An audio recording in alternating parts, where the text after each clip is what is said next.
மேச ராசி அன்பர்களுக்கு எவ்வாறு இருக்கும் அப்படின்னு பார்த்தோம்னா, அவருக்கு கரெக்டாக இந்த வருஷம் பிறக்கும்போதே 7.5 சனியோடு தான் பிறக்கும். இந்த ராசிக்கு நன்மை செய்யக்கூடிய குரு பகவானும் 3ஆம் பாவகத்தில் மறைந்திருக்கிறது. டிசம்பர் மாதத்துக்கு அப்புறம் தான் கொஞ்சம் நல்லா இருக்கும். அதே நேரத்தில் திருமண வாழ்வு, நண்பர்கள் இவர்களுக்கு சற்று உறுதுணையாகவே இருக்கும்.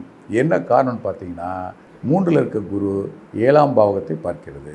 7ஆம் பார்வையாக 9ஆம் பாவகத்தையும் 9ஆம் பார்வையாக 11ல் இருக்கக்கூடிய ராகுவையும் பார்க்கிறது. அப்பொழுது இந்த மேற்சொன்ன விஷயங்கள் நன்றாக இருக்கும்போது, அதே நேரத்தில் 7.5 சனி இதுவரையிலும் நடந்ததை காட்டிலும் இப்பொழுது இருக்கக்கூடிய 7.5 சனி இந்த ஒரு வருட காலம் மிகப்பெரிய பாதிப்பை தராது. கோச்சார வேதை என்று சொல்லக்கூடிய சனி கோச்சாரத்தில் ராசியை தொடர்பு கொள்ளும் பொழுது, அந்த சனிக்கு 12ஆம் பாவகத்தில் ஒரு பாவகிரகம் நின்றால் இந்த சனியினுடைய கெடுபலன் குறையும் என்பது ஜோதிடத்தின் அடிப்படை விதி.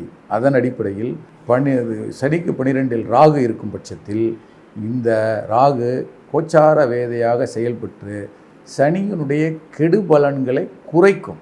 அந்த வகையில் இந்த 2026 டிசம்பர் வரையிலும் ராகு அங்கே நின்று மிகப்பெரிய பாதிப்பை செய்யாமல் மேச ராசி அன்பர்களை சற்று கைதூக்கியே விடுவார். நன்றி, வணக்கம்.